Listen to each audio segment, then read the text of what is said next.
नमस्कार, म विष्णु बहादुर गुरुङ, क्रिस्चियन नाम डेभिड गुरुङ भनेर पनि मलाई चिनिने गर्छन्। र विशेष गरिकन आज यो मिडिया मार्फत यो क्रिसमसको बारेमा थोरै बोल्न मन लाग्यो। त्योभन्दा अगाडि थोरै म एउटा एक हरफको सङ्गीतद्वारा म तपाईँहरू बिचमा क्रिसमसको सन्देशको वास्तविकतालाई अलिकति गहिराई रूपमा प्रकट गर्न चाहन्छु। ये होय लहै क्रिसमस आयो, ये होय खुसियाली छायो, ये होय लहै क्रिसमस आयो, ये होय हरियाली छायो। मुस्कान दिन मानवको ओठैमा जन्मे येशू, गाईको कोठैमा। मुस्कान दिन मानवको ओठैमा जन्मे येशू, गाईको गोठैमा। ए होय लहै क्रिसमस आयो, ए होय खुसियाली छायो। हस् त, विशेष गरिकन आज यो डिसेम्बर 25 क्रिसमसको जताजतै यो विश्वभरि क्रिसमसको हर्ष उल्लास छाइराखेको छ। क्रिसमसको हर्ष उल्लासको आफ्नै इतिहास छ र यसको आफ्नै सङ्घर्ष र आफ्नै घटनाहरू छन् कि यो क्रिसमस विश्वभरि किन मनाए र कसरी मनाए र के तरिकाले मनाइन्छन्। मान्नुको कारणहरू विविध इतिहासमा हामी केलाउने हो भने यसको आफ्नै छुट्टै विश्वभरिको महत्त्वहरू छन्। त्यसै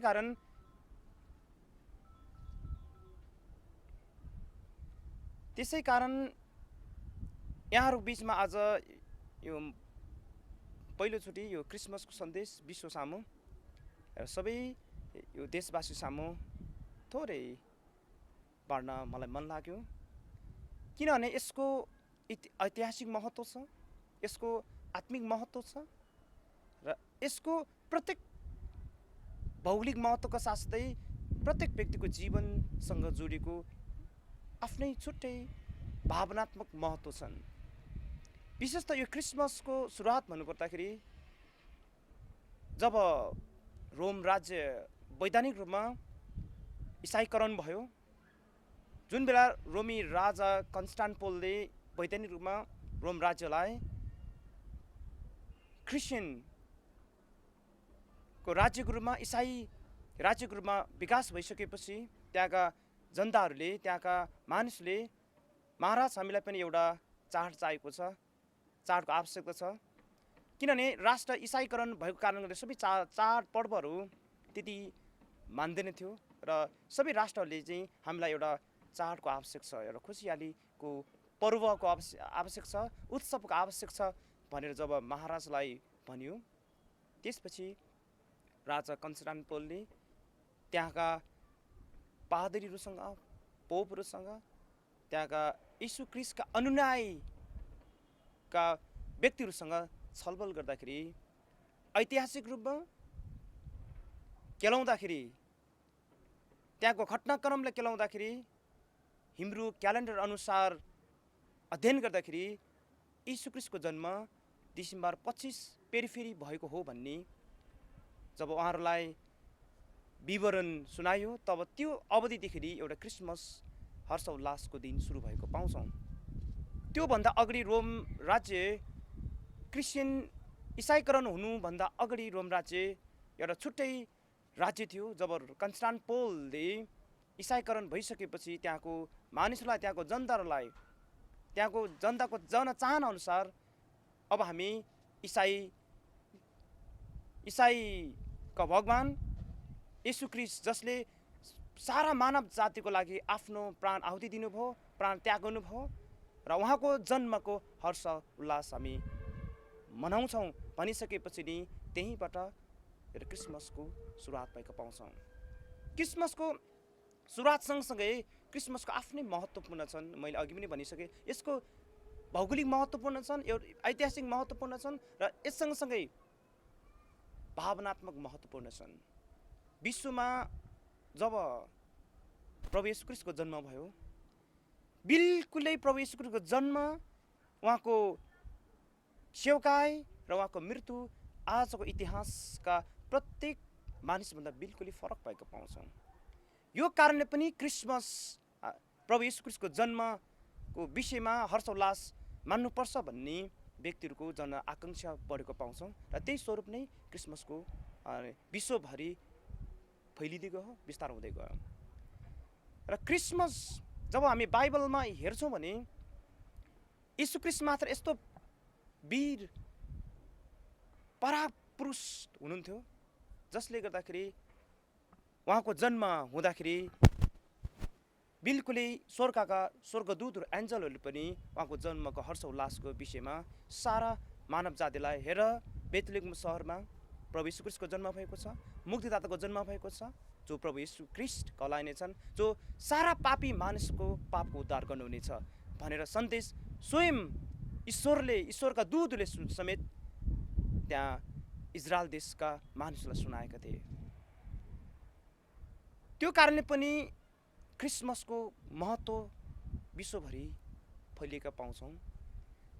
दोस्रो कुरो, उहाँको जन्मका भविष्यवाणी त्योभन्दा हजारौँ वर्ष पहिले नै विभिन्न अगमवक्ताका पुस्तकहरूबाट, अगमवक्ताले लेखेका पुस्तकहरू, प्रोफेटले लेखेका पुस्तकहरूबाट नै येशू ख्रीष्टको जन्म चाहिँ बेथलेहेम भन्ने सहरमा जन्मिनु हुनेछ र उहाँको जन्मनुको अर्थ हुनेछ कि सारा पापी मानवहरूलाई परमात्मासँग मिलन गराउनु हुनेछ र परमात्मासँग मिलाप गराउनु हुनेछ र पापबाट मुक्ति प्राप्त गर्नेछ, मोक्ष प्राप्त गर्नेछन् र त्यो व्यक्तिसँग परमेश्वरसँग भावनात्मक सम्बन्ध गाँच्नुहुनेछन्। अबदेखि उपरान्त त्यो व्यक्ति परमेश्वरका सन्तान कहलाइनु हुनेछ भनेर पनि विभिन्न अगमवक्ताका पुस्तकहरूले पहिले नै येशू ख्रीष्ट जन्मिनुभन्दा पूर्व नै अगमबानी बोलेका थिए। त्यो अगमबानीको पुरा हुनु पनि आवश्यक थियो। त्यही अगमबानीको पुरा भएको कारणले गर्दाखेरि पनि विश्वभरि नै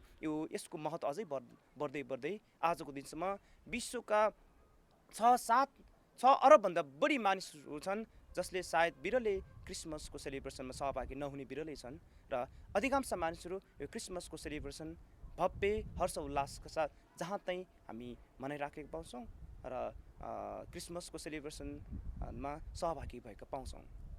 त्यसले गर्दाखेरि यो क्रिसमसको आवश्यकता हरेक मानिस के सन्देश, क्रिसमसको महत्त्वपूर्ण सन्देश यो हो कि हरेक मानिस कुनै न कुनै पीडाबाट गुज्रेर गएका पाउँछौँ। दर्द, पीडा, कष्ट, बेचैन, छटपटी, चिन्ता, फिक्री, नैराश्यता र परिवारबाट अवहेलित, समाजबाट अवहेलित र साथीबाट अवहेलित भएका र उद्देश्यविहीन, लक्ष्यविहीन भएका मानिसहरूको बिचमा यसको अझै महत्त्वपूर्ण यसको महत्त्व छन्।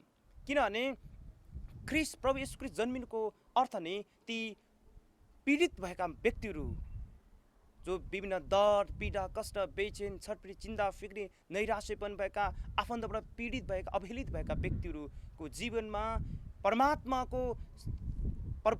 परमात्मा परमेश्वरको आशाको किरण छरेर उनीहरूको विचार, भावना परिवर्तन भइकन एउटा व्यक्तिले एउटा निर्दिष्ट उद्देश्य प्राप्त गर्छ र ती सबै नैराश्य र दर्द, पीडा, कष्ट, बेचैन, छटपटी, चिन्ता, फिर निराशपनबाट नै मुक्त गर्नको निम्ति, त्यो त्यसको अज्ञानताबाट मुक्त गर्नको निम्ति प्रभु येशू ख्रीष्टको जन्म भएको कारण ती व्यक्तिहरूको साथसाथै जो खुसियालीमा जीवन बिताइराखेका छन् ती व्यक्तिहरू समेतलाई पनि यो क्रिसमसको हर्षोल्लासले तिनीहरूको मुहारमा खुसियाली आउँदछन्। तिनीहरूको भावनामा, पीडाले जलेका भावनाहरूमा खुसी मुहारहरू पलाउँछन्। त्यसैले गर्दाखेरि पनि यो क्रिसमसको सन्देश विश्वभरि जहाँ जतै यसको आवश्यक बढ्दै गएका पाउँछौँ। त्यही कारणले गर्दाखेरि अनि उहाँको जन्म, उहाँको मिनिस्ट्री पनि संसारले गर्ने मिनिस्ट्रीभन्दा फरक थियो। उहाँले उहाँले गरेको मिनिस्ट्री रोगी ती पीडित भएका रोगी बिमारलाई निको पार्नुभयो, चङ्गाइदिनु भयो, छुटकारा दिनुभयो। र अनि जो जति शोषण दमनमा परेका थिए ती व्यक्तिहरूलाई उहाँले अनि आशाको सन्देश दिनुभयो। ती व्यक्तिहरूलाई परमात्माले, प्रभु येशू ख्रीष्टले, परमेश्वरले तपाईँलाई प्रेम गर्नुहुन्छ। तपाईँ व्यर्थ छैनन्, बेकाम छैनन् तपाईँ, र परमेश्वरको दृष्टिमा तपाईँ बहुमूल्य छन्, आदरणीय छन् भन्ने सन्देश र ईश्वरले संसारले दिएको कारण र त्यही ईश्वरकै जन्म उत्सवमा हामी क्रिसमसको सेलिब्रेसनमा सहभागी हुन्छौँ। यो अर्थले पनि क्रिसमस आफैमा एक महत्त्वपूर्ण यो कारणले पनि क्रिसमस आफैमा महत्त्वपूर्ण छन् भनेर म यो क्रिसमस सन्देश अघि पनि मैले यहाँहरूलाई यो क्रिसमसको महत्त्वको विषयमा मैले केही कुराहरू मैले सन्देश दिएको थिएँ। त्यसको आंशिक रूपमा म तपाईँहरूलाई फेरि पनि सन्देश दिन चाहन्छु। यो क्रिसमसको आफ्नै ऐतिहासिक महत्त्व छ, भावनात्मक महत्त्व छ, आत्मिक महत्त्व छ। यसको नितान्त प्रभु येशू ख्रीष्टको जन्मसँग जोडिएको छ। कि प्रभु येशू ख्रीष्टको जन्म मैले अघि पनि भनेको संसारभन्दा बिल्कुलै संसारको हरेक मानिस जन्मभन्दा प्रभु येशूको जन्म बिल्कुलै फरक थियो। उहाँको जन्म एउटा पवित्र आत्माद्वारा, परमात्माको आत्माद्वारा कन्या मरियममा गर्भवती भइकन उहाँको जन्म भएका पाउँछौँ। यो अरू सबै जन्मभन्दा बिल्कुलै फरक थियो भने उहाँको मिनिस्ट्री पनि अरू सबै मानिसभन्दा बिल्कुल फरक थियो। उहाँले रोगी बिमार निको पार्नुभयो, भूतहरू थपाउनुभयो, 5 रोटी 2 माछाले 5,000 जनालाई खुवाउनु भयो। यद्यपि त्यो मात्र पुरुषहरूको सङ्ख्या थियो, यदि बाल बालिका र सम्पूर्ण अनि महिलाहरूको सङ्ख्या गणना गरिने हो भने त्यहाँ 25,000 भन्दा बढी मानिसको सङ्ख्या थियो। मात्र 5 रोटी 2 माछाले सबैलाई तृप्त पारेको थिए। र यस सँगसँगै उहाँको सेवाकाईको दौरानमा विभिन्न किसिमका आश्चर्य कामहरू गर्नुभयो।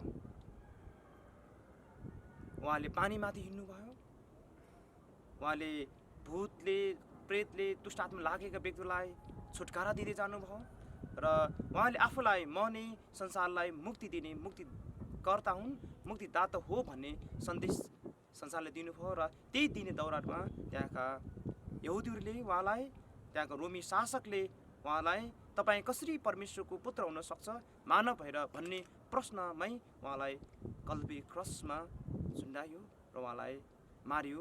र उहाँले पनि त्यो मृत्युलाई, त्यो कष्टलाई सबै मानिसको सामु अँगाल्नु भयो।